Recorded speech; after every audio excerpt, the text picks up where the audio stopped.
Um jovem sem talento algum para a música desaparece de cena e, meses depois, retorna tocando como ninguém jamais havia ouvido. Seu violão parecia falar, gritar, chorar. O público ficou dividido entre a admiração e o medo.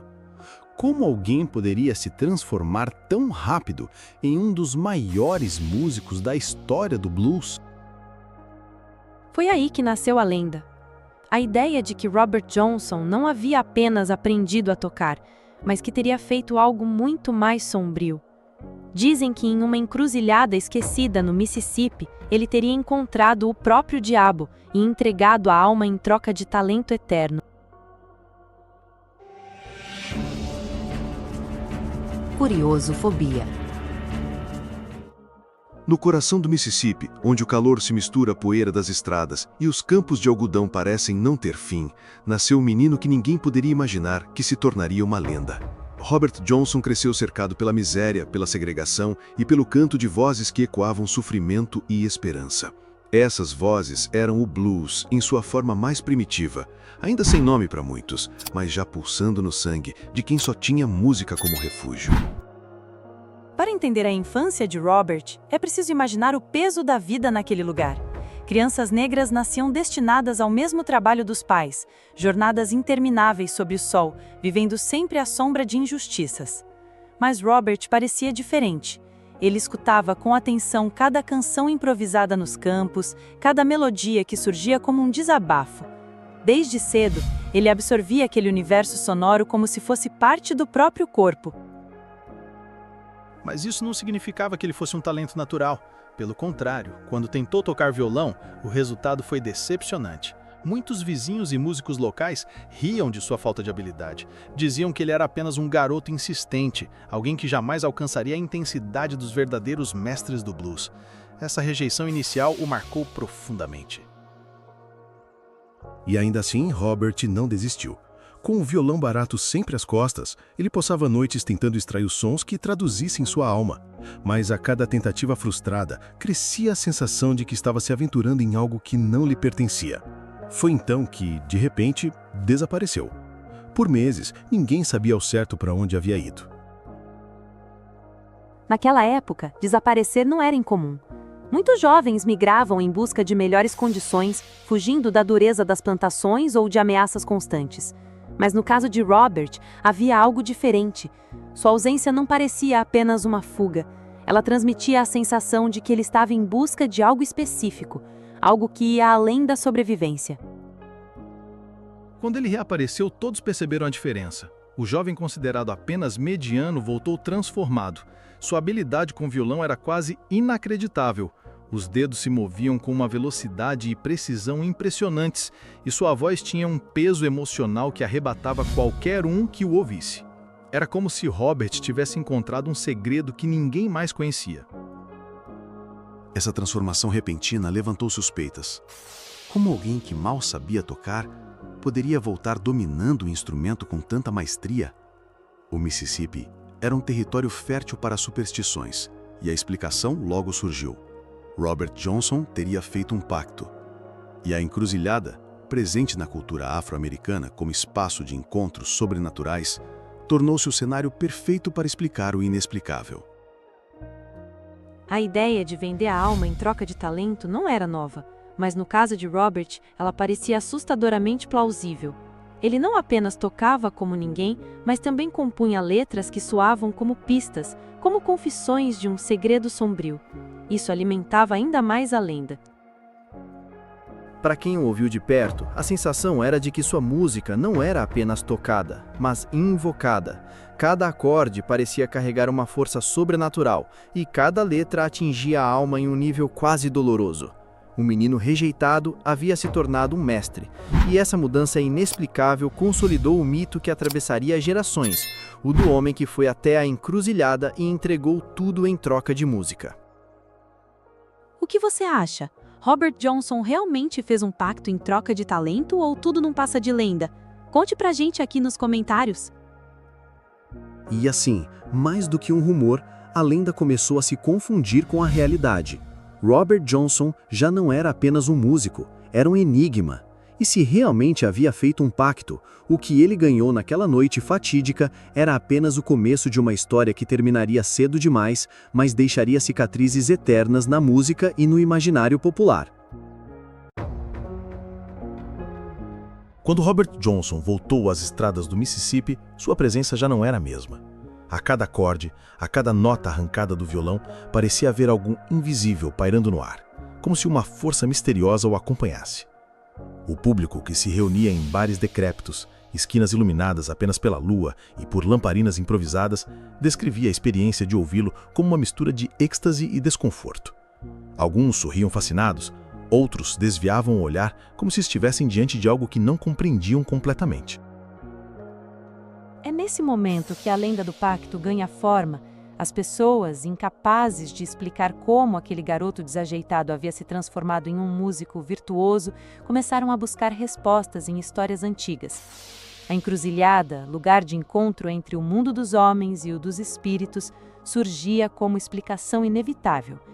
Era mais fácil acreditar que Robert havia vendido sua alma do que aceitar que alguém poderia alcançar tamanho talento em tão pouco tempo. E os indícios estavam nas próprias músicas. Quando ele cantava sobre seguir para a encruzilhada e cair de joelhos, muitos viam ali uma confissão velada.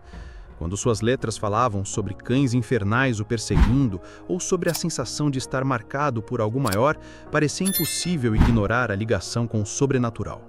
Robert não negava, não confirmava, apenas deixava sua música falar, e isso aumentava ainda mais o mistério. Em cada apresentação, sua figura ganhava contornos quase míticos. Ele se posicionava de costas para o público, como se quisesse esconder algo, ou como se temesse encarar diretamente aqueles que ouviam. Os que o viam de perto juravam que, em certos momentos, seus olhos refletiam um brilho estranho, fugidio, como se estivesse conectado a outra dimensão. Outros afirmavam que seu violão emitia sons impossíveis de serem reproduzidos por mãos humanas comuns. Você acredita que a genialidade de Robert Johnson veio de um acordo sobrenatural ou apenas de dedicação extrema? Deixe sua opinião nos comentários. Essa aura sobrenatural era reforçada pela intensidade da sua vida. Robert não se fixava em lugar algum, era um andarilho, vagando de cidade em cidade, carregando apenas o violão e histórias que se espalhavam mais rápido do que ele. Mulheres eram atraídas por seu magnetismo, homens desconfiavam de sua estranha ascensão, e em cada novo palco improvisado, a lenda crescia. O blues, até então uma expressão de dor e resistência, ganhou um novo tom em suas mãos. Com Robert Johnson, ele passou a carregar também a ideia de maldição, de destino traçado por forças além do humano. Para seus contemporâneos, ouvir aquelas músicas era como abrir uma porta para um mundo perigoso. O público não estava apenas diante de um músico, mas de alguém que parecia ser o próprio canal de algo sombrio. E foi justamente essa mistura de fascínio e temor que fez com que Robert se tornasse o centro de atenção por onde passava. Muitos viajavam quilômetros apenas para ouvir o homem da encruzilhada. O mito já não era apenas contado em sussurros, agora era celebrado em cada acorde que ele tocava. Seu violão, afinado em tonalidades incomuns, criava uma atmosfera hipnótica, e sua voz, carregada de sofrimento, ecoava como uma prece invertida. Mas havia também o lado mais inquietante, a sensação de que ele próprio parecia acreditar na lenda. Robert cantava sobre perseguições, sobre presságios de morte, como se estivesse descrevendo um futuro inevitável. Essa relação entre música e destino criava a ideia de que sua vida estava amarrada às histórias que contava, como se ele fosse ao mesmo tempo autor e vítima da própria maldição. Para quem estava de fora, era impossível separar o homem da lenda. Cada gesto, cada palavra, cada apresentação alimentava ainda mais a narrativa do pacto. E quanto mais ele tocava, mais se consolidava a ideia de que havia pagado um preço altíssimo por aquilo. O talento e o medo andavam lado a lado.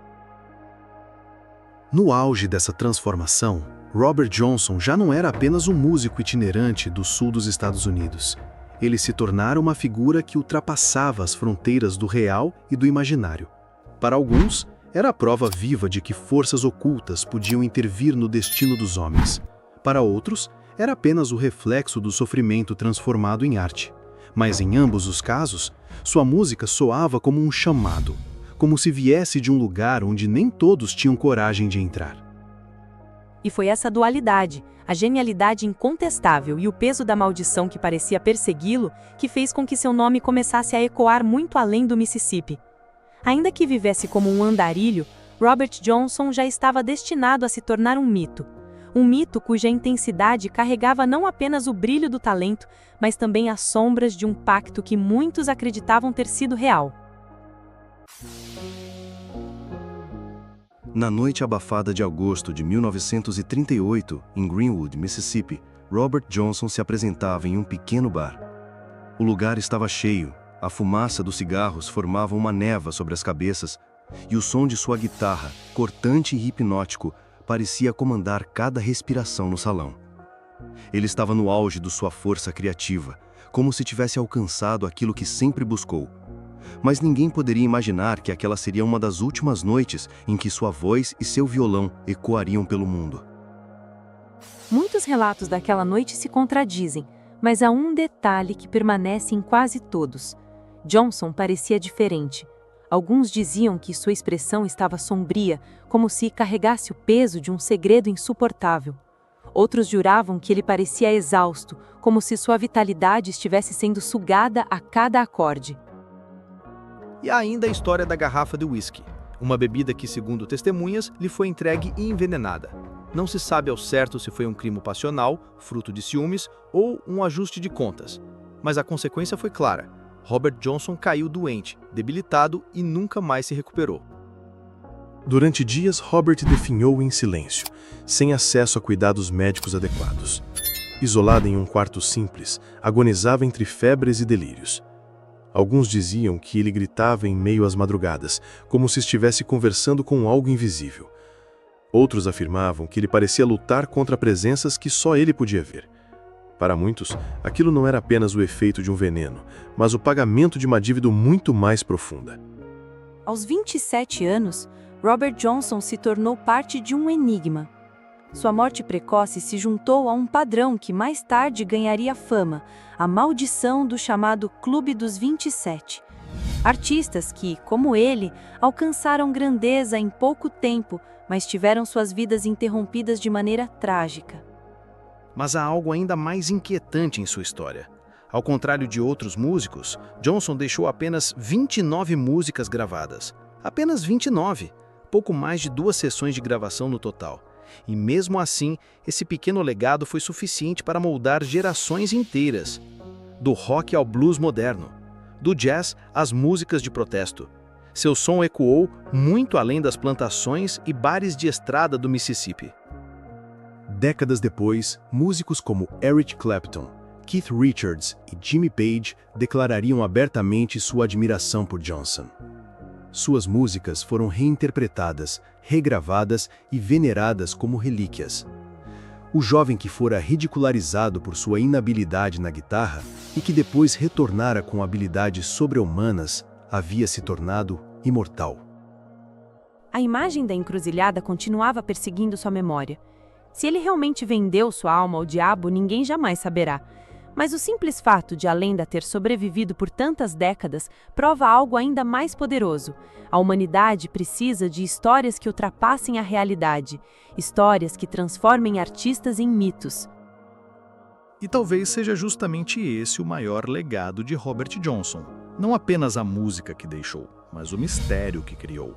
O pacto, a encruzilhada, a morte precoce. Elementos que, unidos, deram origem a uma narrativa que jamais deixará de intrigar. Robert Johnson foi enterrado em um túmulo simples, em uma região rural do Mississippi.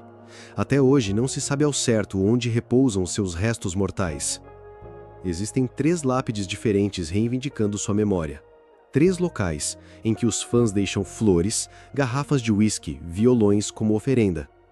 É como se até sua morte se recusasse a se fixar em um único ponto, como se sua essência fosse múltipla, fragmentada, inalcançável.